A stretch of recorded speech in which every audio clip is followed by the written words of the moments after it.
and today we're going to review this week's exercise. It's just 10 pulls, and what it's supposed to work on is building that those core muscles, working on eye control, and developing a little bit of rhythm and balance. So it's not anything super exciting. We're not reinventing the wheel this week, but what we are is making sure that as we develop through this series of exercises that our muscles and the horse's muscles are all starting to develop as well.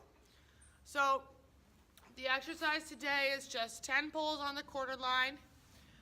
Normally, if I've got some little ponies, I'm going to ride about 3 to 4 feet in between each pull. If I've got a regular size horse, anything from 15.2 up to 16.2, I'm working on a 4 to 5 foot difference in between the pulls.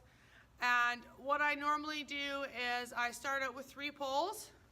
I have the riders come through the left, then the right, do about 3 times each way, and then as they keep coming, I keep adding some pulls until we actually get to 10. When we first start out, we're just rising over top of the pulls, and then as we develop, I start working on some 2-point over the pulls, having my riders remind themselves that it isn't always about jumping, and that we've got to have good position over the poles, and it's a great spot to actually develop that position and make some changes without it being scary.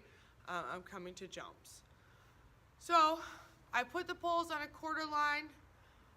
What I normally would do, I might put 2 cones out each side.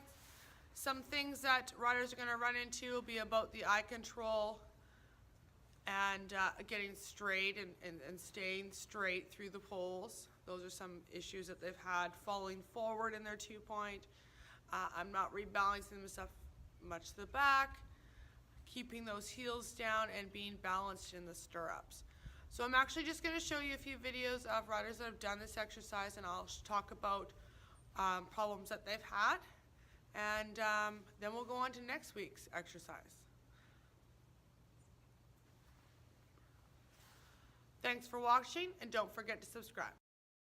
You can see in this video the rider is mostly balanced up until the last pull where she gets a little left behind. In this one, we feel she's a little left behind coming in. She kind of gets a little bit more balance, and then we get a little bit more left behind.